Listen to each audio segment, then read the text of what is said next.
Hello, everyone, and welcome back to another episode of the Too Big to Fit podcast. I'm Mackenzie Morris, and I'm here with Vivienne, and she is an incredible human, and I'm really excited for this conversation today. She is the owner of CM Cocktails and Creations, which is a mobile bartending service in Oklahoma City, and she has nearly a decade of bartending experience and educational background in business and finance. And she decided it was recently time to go and pursue her own big dreams after years of being in corporate America. So we're going to have a lot of conversation today about business and leadership and maybe about how things are a little different for business and life for men and women. So stay tuned after this. Ready? Cool. Yeah. Okay. I'm Mackenzie Morris, and after 15 years of building brands, scaling businesses, and creating empires across industries, I have learned that it is not only okay to be uncontainable, it's actually a superpower built within the multi-passionate, the visionaries, and the big dreamers. This is the first multi-dimensional business podcast that mixes strategy, identity, personal stories, conversations, and the messy, unfiltered parts of being a creative to help you build a brand that's impossible to ignore just by being exactly who you are. This is the Too Big to Fit podcast. Hey. All right, guys, I am here with Vivienne. Like I said, we are going to have a really cool conversation today. But before we start, tell them and everyone that's listening who might not know you a little bit about who you are, what you do, your background, and all of that good. Yeah, absolutely. So my name is Vivienne. Hi, everyone. I have spent the last 10 years working in like the food and beverage industry, basically since the time I was 18. Honestly, has kind of been like my one true love. It put me through school the first time. It put me through school the second time. And it also allowed me to put my wife through school. So there's a lot of like negativity that kind of surrounds the service industry is like, oh, it's not profitable or, it's not like a real job, Yeah. but it really is. And when you work in it and you're able to work in it for so long, you really kind of become a different person. And the people that you work with close, you spend a lot of time with them and you're really in the trenches Yeah. with them. So it builds very like deeply personal relationships with your coworkers. Okay, awesome. So, from your years of being in the service industry, you went into corporate America. Tell us a little bit about that and what that looks like. Yeah, absolutely. So somewhere along the way, I transitioned into leadership, working in the restaurant industry. And that was kind of me like dipping my toes in the water.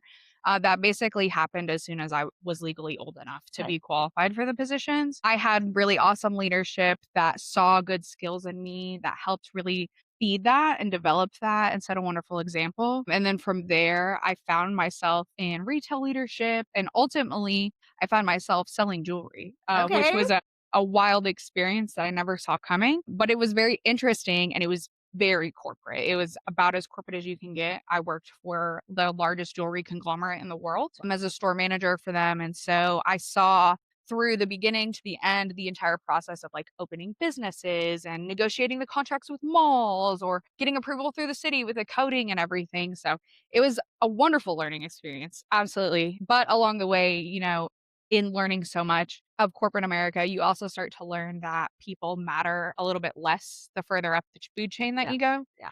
And for me personally, that didn't necessarily like sit right.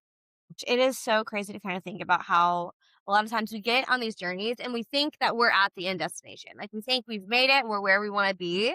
And like that one piece of life is like your book, right? That's the thing that you are meant to do. And then life comes in, it's like, no, we're going to pivot a little bit. And that was actually just a chapter. And everything that led you to that point really gave you the skills, the knowledge, and the education and the learning to be able to be really awesome in that next chapter. That's one thing that I've absolutely experienced with my wedding company back in the past, which has made me, the leader and the agency owner that I am now. And it's kind of a little bit bittersweet. So, did you feel a little bit bittersweet leaving that corporate industry and that role, moving into your own thing, or how'd that sit for you? Yeah, absolutely.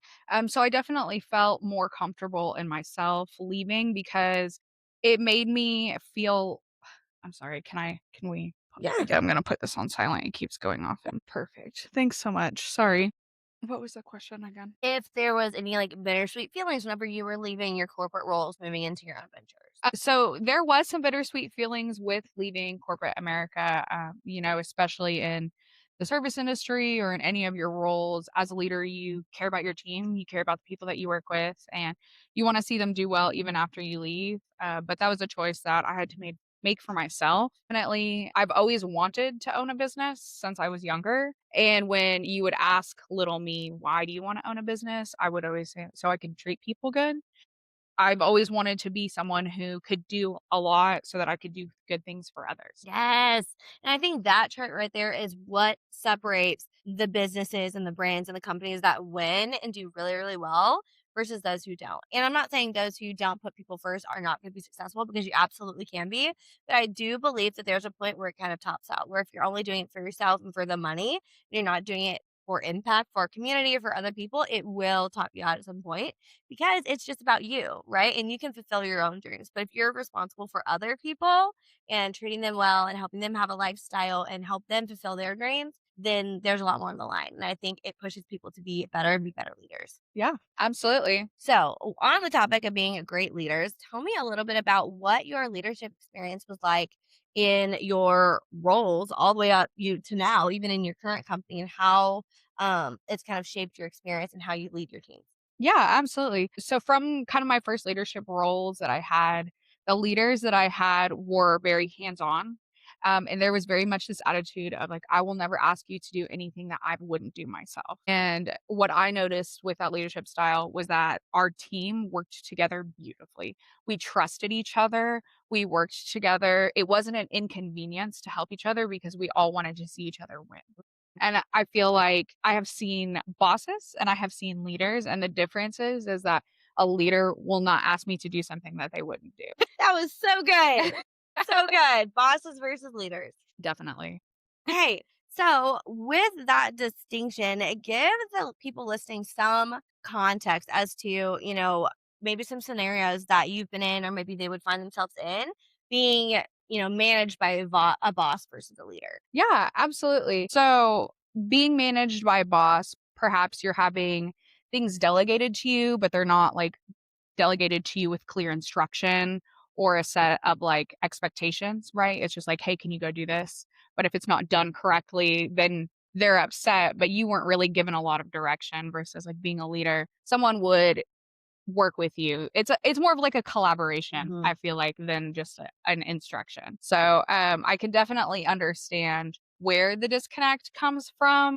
Uh, Yeah, it can be rough. I know I have a team now, and I can be a little bit indecisive and be a little bit like, girls, I do not know how we're going to do this or how to explain this. This is the idea. Let's work together and let's figure out how to translate this into something that is clear. yeah, I live absolutely. I live in that realm because I'm a visionary, right? I'm a visionary and I can see where I want to go. And I have all these ideas to getting there, but it's like, okay, let's clarify them a little bit. And I've finally assembled like a dream team of people who can extract that and be like, girl, I got you. I got it. And then they can Yes. just turn it into something and it's great. Collaboration is beautiful.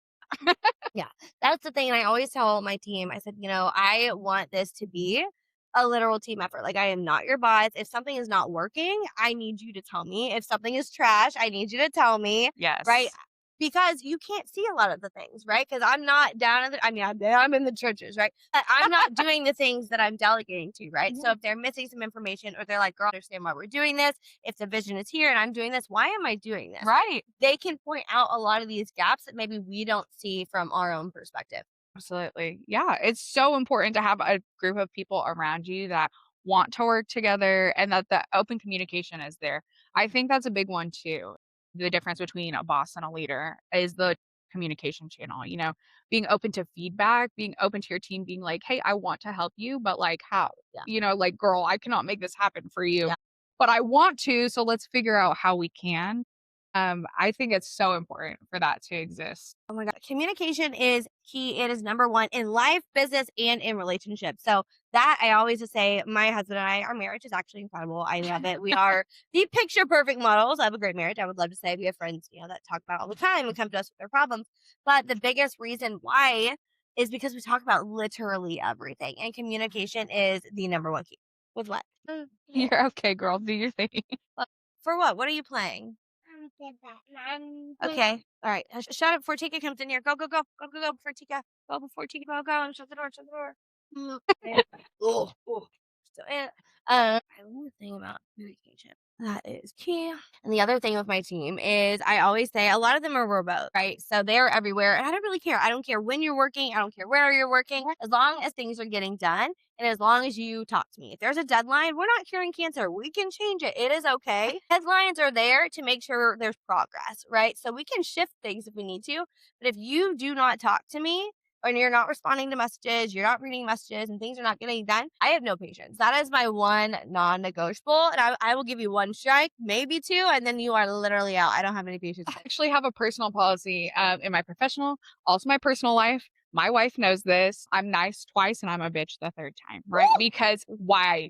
If there is a mutual respect that exists between us as adults, why do I need to ask you to do something 3 times? Right. And it's totally fine. People forget. You're busy. Life is crazy. So I'm happy to give you a friendly reminder. Hey, did you have a chance to get this done? Hey, did you forget? What's going on? But if I have to ask you about a third time, I've asked you nicely once. I have given you a gentle reminder. And now I'm like, where the fuck is it? Yeah. Like, what is going on? You know? It's frustrating because the things that you've delegated and the things that you're trusting these people with to do are not getting done, right? You've delegated them or asked them to do whatever the thing is, right? And if we're not communicating, we don't know if progress is happening.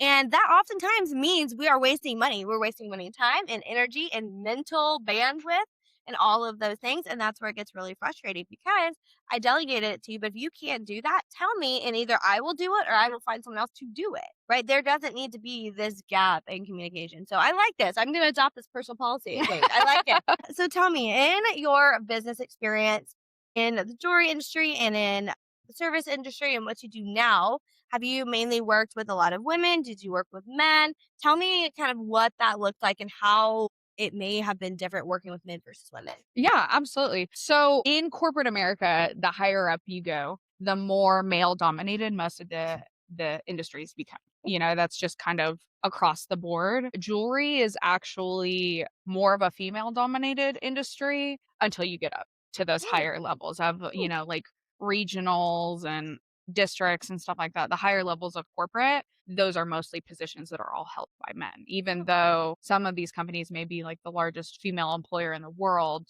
it's not the women that are in positions of leadership. They're working more than entry level roles.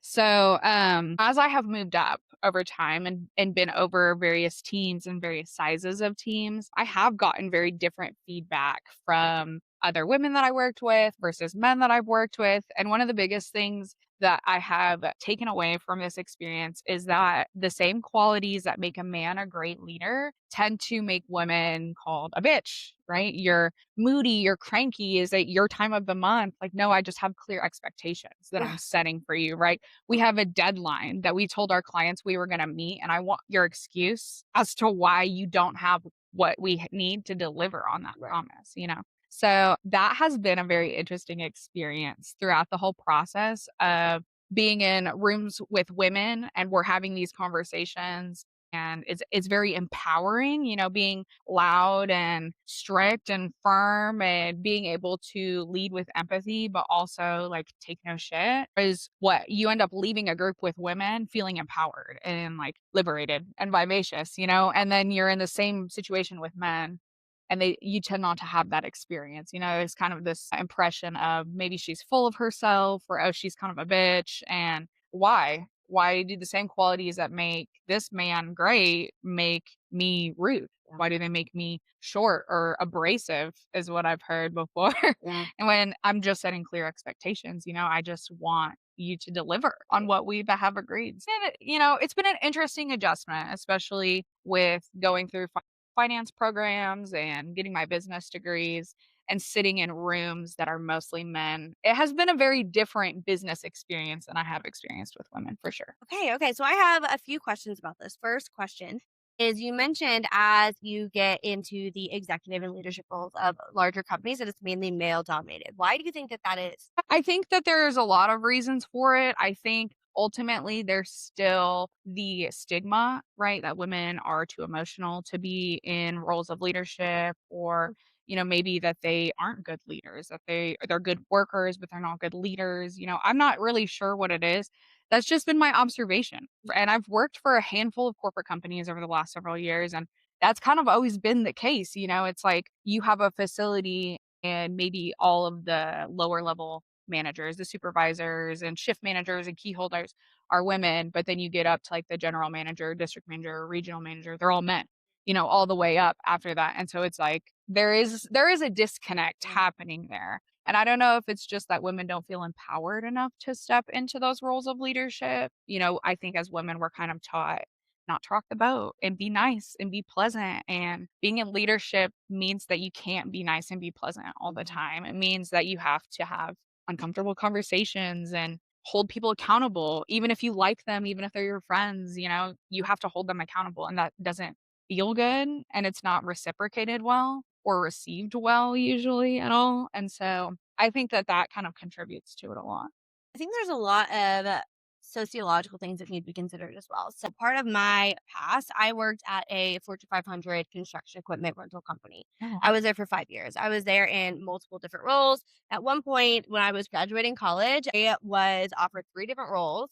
And the role that I chose was to up and move to the middle of the oil field. I think I was like 21, maybe 22. I was young, I was blonde, and I was now the representative for the HR director of the South region, which was like Texas, Oklahoma, Kansas, Louisiana, and Georgia, and maybe New Mexico. And it was expected that these men that have been in their careers for 20 plus years were to report to me. And they were not happy about a little child, in their mind coming in and really stepping into that role. But what was so interesting and totally shocking to me was a lot of the higher up leaders in that company were actually women in the wow. construction industry. And it was so crazy. But I think the biggest attribution to that was the company culture of the entire company as an entity itself. Yeah. It was very family oriented. It was not super flexible. Like some people had hours, but other people, didn't. And you were able to hold a role like that and still be able to show up for your family and have some sort of life outside of work. And I think that maybe in those leadership roles for other companies, it might not be that way. It's where, women who are managing households and have kids or who are driving teenagers around and stuff like that, they might not have those opportunities. I don't know. Yeah, I definitely think that is accurate, right? I think that especially in like hustle culture, right? It's like, what are you willing to sacrifice Yeah. to be the best? And I also found myself like very young. I was one of the youngest store managers in our entire region, especially to be opening like a brand new location in like the nicest mall in Colorado. Like that was a very big deal. And I think it required so much sacrifice. It required sacrifice from my relationship. At the time, it required sacrifice for myself, like the neglect that I took with my own health and eating enough and sleeping enough and doing that kind of thing. And it was worth it because we were great, you know what I mean? But like, I could not have done that had I had children, Yeah. and it did get to a point where before we moved back to Oklahoma to go back to school, like my wife and I had a conversation and she was like, I don't know if you being in charge of these jewelry stores is what this requires of you. Like, I don't know if that's what I want. Hmm. Like, I'm willing to work a little harder. We can figure out other ways to make money, but like, I don't want to sacrifice our family. And I think that that's what it is, right? It's that because for men, we have always expected that Yeah. sacrifice, right? Your wife stays home with the kids, she takes care of them, and you give that sacrifice all of your time, all of your energy, and then you come home and hopefully your family can be there to support you and revive you. So I think that that level of sacrifice from women, corporate America does not necessarily have the empathy or the space to give flexibility to mothers and people with family issues or who have to be caregivers for other people. And I think that limits them. I think that's absolutely right. One of the other questions that I wanted to ask, kind of about this idea of being a woman leader in a room full of men, maybe you are leading or presenting a presentation or something like that. You said that it's not often received very well, right? You might be abrasive or called bitchy or snippy or whatever it is. Do you think, or is it an energetic thing that is happening in there, or are men like actively like voicing these opinions, or how is that actually translating in real life in these rooms? So I'm like a very open person that, I have lots of conversations with people and I take feedback like very well. And I've had men in these rooms just outright be like, hey, just so you know, like you came across kind of bitchy, right? You came across kind of you're full of yourself. Like the presentation was great, but like, you just came across with like too much confidence. And it's like, would you be telling me that I had too much confidence if I was a man? Mhm. Or would you be like, hell yeah, brother? You know what I mean? Like, that's a like genuine question. And so, like, I respect them for that. You know what I mean? I am willing to continue to have this conversation with you because you respected me enough to tell me, Yeah. right? At least you didn't go say it like, oh man, that girl's a bitch. Like, you were like, hey, just so you know, you kind of came across like this. Like, let's talk about it. Okay, cool. Let's have a conversation Yeah. about it.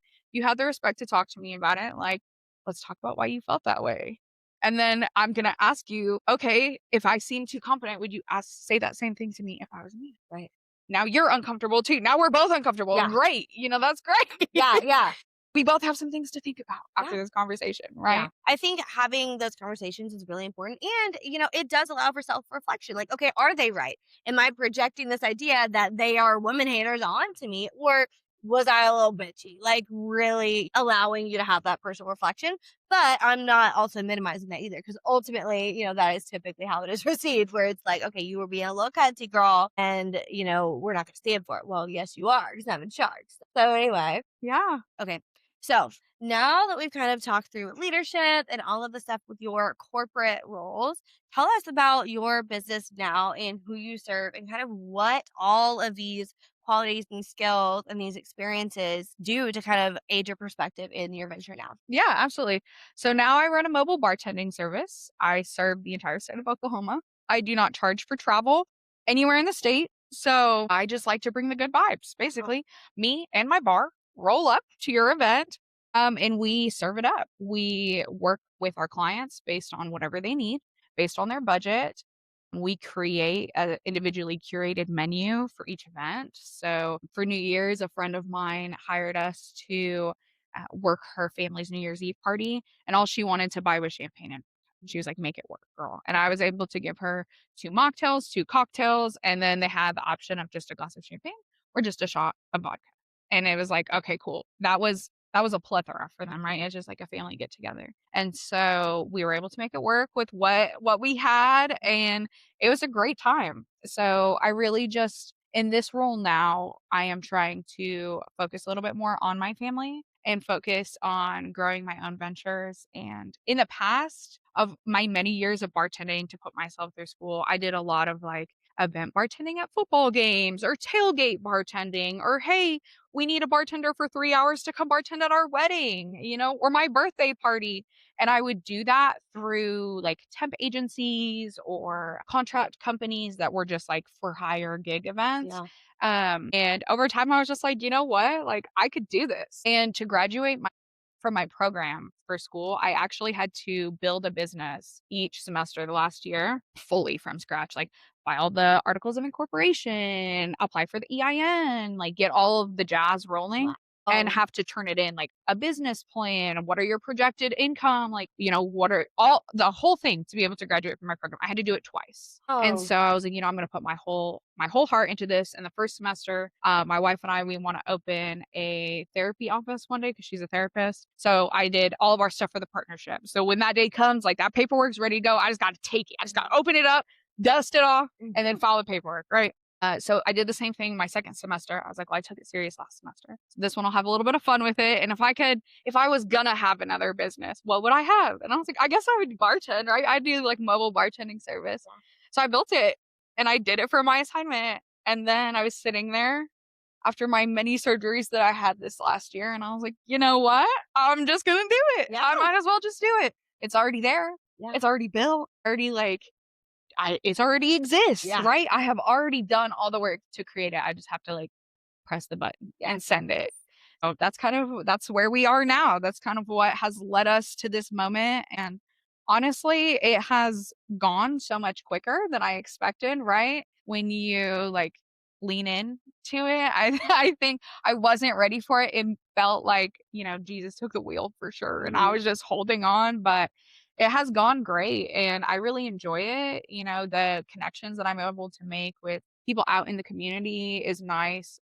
I don't have any sort of limitations on like getting approval of what events I'm allowed to participate in the community or not. I'm allowed to be a little bit louder about things that matter to me. And so it's been a really wonderful opportunity. I'm very happy to be here in this role. And I love love and I love having a good time. And so for me to be able to just bring my bar to your event and like make your experience better, right? Make your guest experience better. You don't have people asking you like, hey, can you make me a drink? Hey, like, where's this? Where's this? Like, you just get to enjoy your event, right? Yeah. You don't need to think about it. Go, I don't know, go talk to the bartender. Yeah. She can figure it out. You said something really important. You said that you built it and it's there, it already exists, and you just had to choose to do it. And I actually had a conversation with my mom about this the other day. She is in a role that she's not super loving with the company. And I told her, I was like, you have all of these ideas. All you have to do is pick one. But then here's the thing, you have nothing to lose. Sure, people can argue, well, it's going to cost money and it's going to cost time. Well, you know what? The more time you have, the less money it'll take because you can bootstrap more, right? So, but if you've got money, you can pay to make things go faster, Yeah. right? So it's a positive and it can be a negative, right? Depending on what your circumstance is. But there is no downside to trying because even if you try and it does not work, you've still advanced yourself. One thing that I always say is I don't believe in failure. I believe that something's a failure if you wasted time, wasted money, wasted energy, and learned absolutely nothing. And that last one, learning absolutely nothing, completely invalidates the whole idea of failure because you can't learn nothing. Nothing. Right? You can learn what didn't work, and then that will make you better for next time. And the only way that you truly can be something can be a failure is if you quit. Right? Absolutely. If you do all those things and you quit, because then you have learned nothing. You have not taken what you learned and applied it to something else. And that's, I think, kind of the difference. So I love that you said I just have to lean in and take action on it because again, there is nothing to lose. Absolutely. And I love that you brought up the fact that, the time versus money concept of it, because like in this venture, I have made sure my big thing is like, I'm not going into debt for this. This is a project that I love and that I'm excited for, but I have worked to make everything else happen in my life. So why wouldn't I work to make this happen?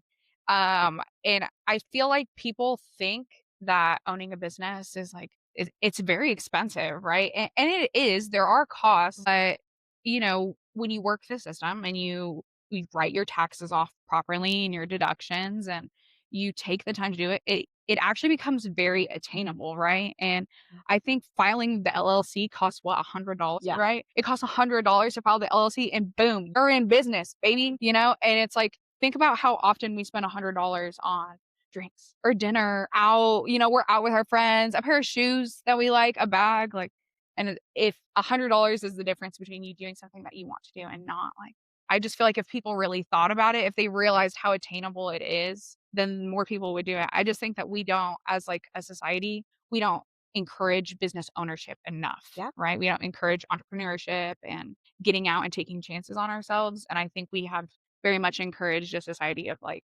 relying on other people. Yeah, I think people don't understand the actual benefits of it. And this may not be accurate or legal advice, but disclaimer. But what I'm about to say is listen, I have tried to convince my husband to let me make him a business. He loves Pokemon cards. Okay. And here's the thing, a lot of people that start businesses, they don't make any money. They try and they try and they try, right? But what if you could write off the cost of goods sold, i.e. the Pokemon cards that he loves? You still get to do that, and then you get to write it off against your taxes. I don't give a fuck if you don't make any money. Absolutely. Right? It can just be a tax strategy in order to write off the things that you like, right? Just try, right? Set up the things, make it look like a business, and then quit if you don't want to. But you'll have already done the steps, so why not try? Right? Yes. Why not try? Right? Take your hobbies and find a way to make them making money. Or, if you have a business, you're gonna be a consultant, or you do yoga, you want to offer a private one-on-one yoga class to your friend once per month.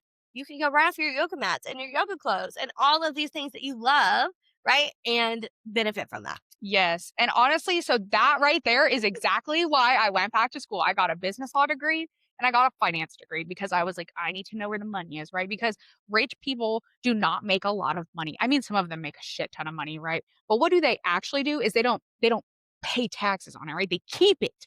They get to keep it, and they do that by writing it off. And so when I went back to school, it was for the purpose of learning, like, okay, what am I allowed to write off? What am I not allowed to write off? How do these operate? And when you consider that businesses pay taxes on their profit, right? Not how much money they make, like we do as people, we pay income tax and for the whole year, right?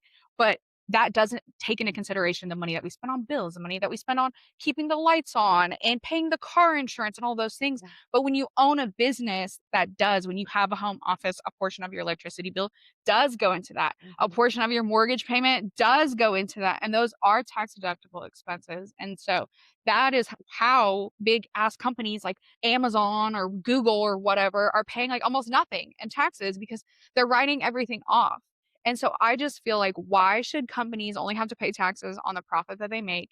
And me as a person has to pay taxes on everything that I make. That's not fair. And so, yeah, I wanted to figure it out. And I went to learn how to do that. And that's what I did with my education, was learn how to keep my money. Freaking love it. Like, take notes, guys. This is also valuable. Another thing to add on to that is if you're like, okay, Mackenzie, Vivian, I'm here for this. I'm going to go start a business. I'm going to go register the LLC so I can write off my gas, right? Even the thing, again, like I said, even if you're not making any money, the write-offs can, help you financially there. But there's also other strategies you can do, right? Instead of filing as an LLC, set your business up as an S Corp. That's how I am set up. So I don't have to pay 15% self-employment tax because I myself, Mackenzie Morris, am a W-2 employee of Mackenzie Morris Associates, right? Absolutely. So I get a payroll check. I pay myself every single month. And then my salary is now a write-off for payroll, right? Because if I was not an employee, I would be paying myself through, a $1,000 wire transfer or transfer to another account, right? That is now an owner draw and you will have to pay taxes on that. But because I'm set up as an employee, I do not. So think about, if you make $100,000 in your business and you're going to take home a $60,000 salary, you're now only paying $40,000, taxes on that $40,000. That's not even including all the other expenses that you can write off. Right. So even if I pull up my month and let's say it shows I am negative $10,000, I have made no money this year for this month. That doesn't mean I didn't pay myself, right? That doesn't mean anything, right? So the numbers tell a story. You just have to understand how to read them and make it really not mean anything about you. Like, my business is negative. Like, if it's really negative, in like a real way and not a strategic way, then you've got a problem. Talk to your CPA and talk to your bookkeepers. But there is strategy to all of it. Absolutely. Yes. And honestly, I feel very privileged, right? Because my dad actually has his doctorates in business, right? He's Nice. a tax strategist. He works with wealth building and creating generational wealth for people and families. And he's also a first generation like immigrant from Mexico over to the US. And so he has dual citizenship, and it was very like important to him, especially that like we came here, and that I was a woman who knew how to take care of myself financially, right? That I learned how to run a business, that I learned how to like handle money and all of these things because he was working very hard and he wanted to make sure that that kind of carried on. So I was very privileged in that aspect. And even now I call my dad and I'll be like, hey dad, can I write this off? Yeah. Right. And he's like, absolutely yes. Or he'll be like, no, do not do it. And so, yeah, like she said, talk to a CPA. If you don't have one, I'm sure she's got one. I've got one. Please let us know how we can help. But it's important. And I feel like people, they just kind of discount themselves. They think that maybe they're not able to start businesses or, have any sort of savings or grow anything like that. But it's just working the tax code, right? Yes. That's really what it is. And they change it all the time to benefit themselves. Yeah. So it's important that we learn how it can benefit us as well. Yeah, you just got to get in the game. And here's the thing is, especially in the world of social media and online, presence and where information is accessible at all times. One, it's really, really easy to make it look like companies are blowing up overnight. They're absolutely not. Starbucks was in their first location for 10 years before they got their second location. Right. And then it literally looked like it was an overnight success. And it was not. It was decades in the building. Right. Online, people can rent an Airbnb, you can rent a Lamborghini, you can rent all of these things or curate this look to make it look like you're really, really successful. When in reality, you're still bootstrapping it. Right. So the thing is in business ownership, it is not hard to set up a business. Like we said, we gave you the roadmap. File the LLC, get an EIN, maybe set up an S Corp and figure out your, expenses, all that stuff. That is really it, right? The hard part is the marketing and the growth of it. And that's where people get stuck because they don't know how. And in a world of social, it's really hard to get visible. It's really hard to get seen. And that can feel like you were just getting beat up constantly. And I think that that's a big, big part of why people don't start. Yeah, absolutely. I think in business ownership, especially, you have to be willing to take the L.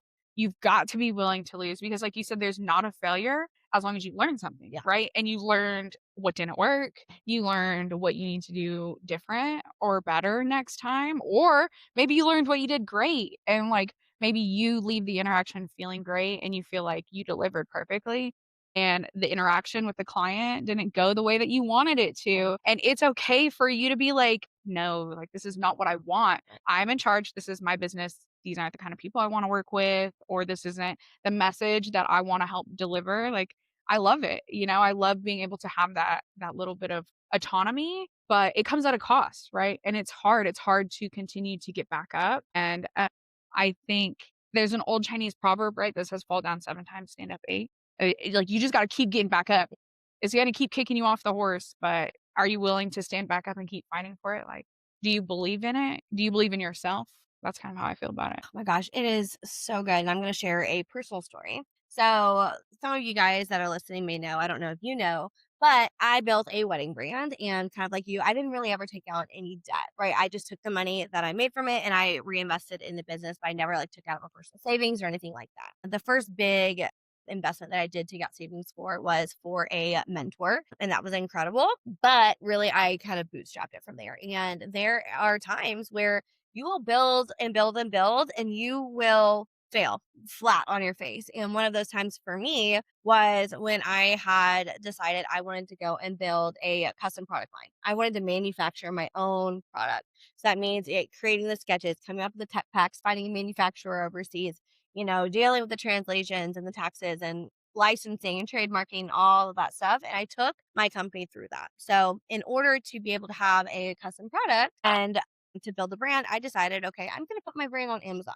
That's what I'm going to do. But I don't want to be just an Amazon seller. I want to be an Amazon private label where I want to be a brand. Like if you go to the Nike page on Amazon, you click and there's a store, right? And you see all their products and everything.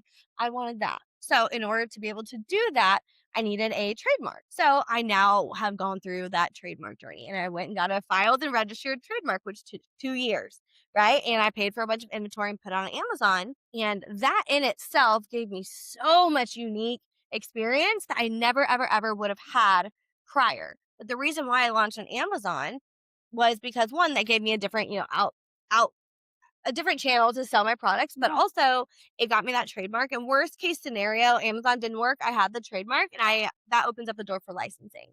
And that opens up that deal for, additional revenue streams by leveraging my brand. So I was like, okay, perfect. That is like worst case scenario, which ended up being the case. It was awful and I lost so much money going on to Amazon. But then I was like, okay, I have this brand. Now I'm going to manufacture this product. And then I built this product line for 2 years and started trying to make connections, all of this stuff. Did this big old launch. And on launch day, after I built a 17-week marketing campaign, did ads, built an email list with thousands of people raising their hands saying they wanted this thing, I sold literally zero. None, y'all. None. So if you heard me correctly, I spent almost 3.5 years building up to this one thing. And I told my friend, I was like, my biggest fear right now is I have been working to this pinnacle for so long and I've been waiting and climbing this mountain and I'm about to look out on the view. Like, what if there's no view? Megan, what if there is no view is what I told her. And we were at a little mini mine. We had rented an Airbnb for a weekend and I was just bawling and bawling listening to Last Man Standing by Livingston. You don't need to be the king. You just need to be the last one standing. And I was taking that to heart. Like, if this doesn't work, I have to be the last one standing. I cannot quit because everyone else quits. And just by statistics, if you don't quit, you will eventually win because everyone else does quit. Yes, absolutely. It was so much pressure because I thought that this product launch and this thing was going to be my brand. Like I thought the Mackley's wedding brand and product line was my life story, was my life mission. And I come to find out it was not, right? Like it was all of these little things coming up to it that made me the person, the leader that I am now. It gave me a lot of the skills I needed and information and knowledge that I needed to be really freaking good at what I'm doing now. Right. And that's kind of just my own personal example of falling flat on my friggin' face and getting up that 8th time. And also just a message to those of you who are afraid of, failure and something not working out. It'll be okay. It'll be okay. It did take me out. I'm not going to pretend like I did not shut everything down and I was not in business doing shit for a few months because I was so sad. but I did pick myself up, and there is really light on the other end of the tunnel. Yeah, absolutely. And, I'm so glad that you shared that story with me because when I was in the course of my program for school, we had to sit down and interview a chief financial officer from an oil and gas company. Like that was the requirement.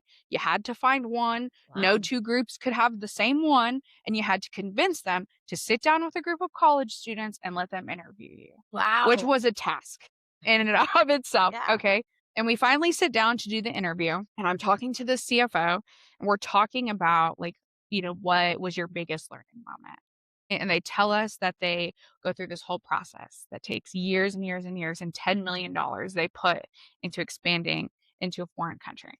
And then the local country didn't want them coming and they changed the laws. So completely out of their control, right? All this time, all the effort, everything, they were no longer able to go in and they essentially just had to walk away from their $10 million investment. Wow. This gentleman was the most like level-headed, calm individual that I've ever had the pleasure of meeting, right? He was very like things roll off his shoulders. And every time that I had met him previously, I had always like admired that in him. I had always been like, wow, like how do you keep your cool, right? Because not me, I will lose my mind. And he would just laugh and just kind of say like, "Oh, you learn too." Yeah. And after that happened, like they went on to build a very successful company. And like I believe that they're in the process of selling it right now for, way more than Mhm. but it was him and his friends. And they left their company that they were disgruntled with.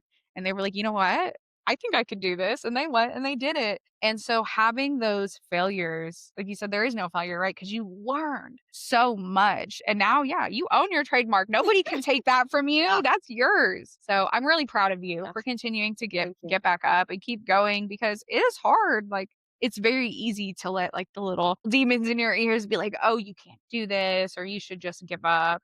But you have to keep going yourself. So I'm Yeah. very proud of you. Well, thank you for that. Thank you, thank you, thank you. Resilience is really the key here. And I was watching the interview with Alex Hormozy and Tony Robbins. I don't know if you watched that, but all of the marketing world was watching that very, very intently. Because Alex, if y'all follow him at all, he's very stoic. He is all business. There is no emotion. Go, go, go, hustle.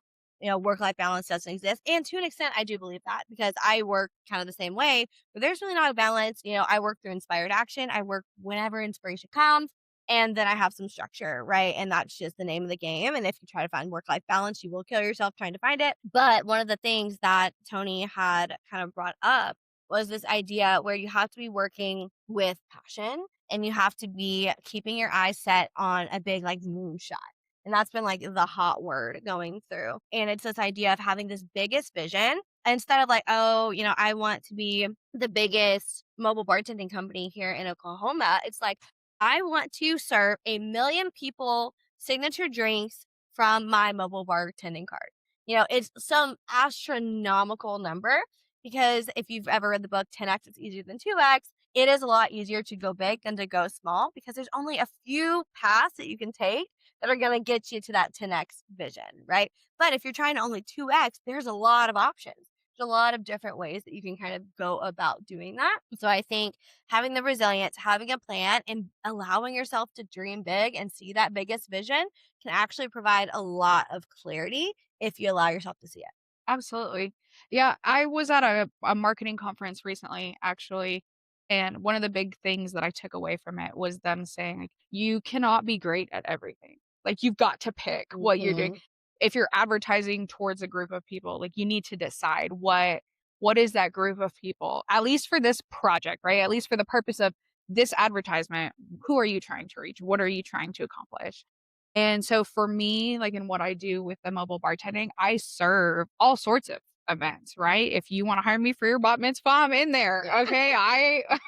I will dance. So we're gonna have a great time. And so it is kind of hard because it's like, well, do I advertise to weddings? Do I advertise to birthday parties? Do I advertise to corporate events? Fundraising galas? Where do I kind of reach? And so I feel like that piece of advice from that conference really kind of gave me a lot of direction, right? Just pick one thing at a time and then you can work on it for a little bit. But it all comes together, right? It's this large goal of being able to say that you did it, and it keeps you going at the end. Absolutely. And I think one of the biggest things that new entrepreneurs make, or yeah, biggest mistakes new entrepreneurs make is having this fake fear that by niching down and by picking and deciding on a target audience, that they're going to be missing out on the hundreds of millions of thousands of people that they could serve, right?